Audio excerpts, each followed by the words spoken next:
So here's a question I get. How do you program exercises for mixed groups of skill? For example, let's say you have beginners and more experienced athletes training together. How do you pick exercises for them? Here's an example. Let's say you have a kid that never shows up, once a week, once a month, whatever. Low training age, low skill because they doesn't show up. And on the other side, you have a kid that's there every day, 3 days, 4 days a week, really strong, really moves well because he's there all the time. So what do you do if you have a team or a group like that? Half the kids don't show up, half the kids do show up. How do you program? Here's what you do. You use what I call scalable exercises. These are exercises that both groups can do, but just load in a way that works for them. Dumbbell split squats would be a good example of this.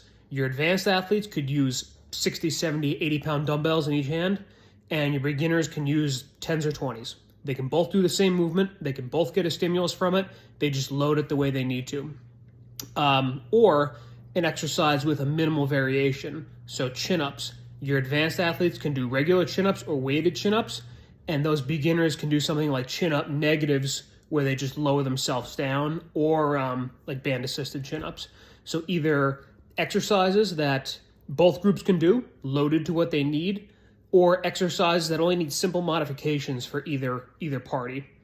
Use those. It'll limit your toolbox, yes, but that's reality. You got to do what you got to do in the real world sometimes. So that's how you handle those mixed groups.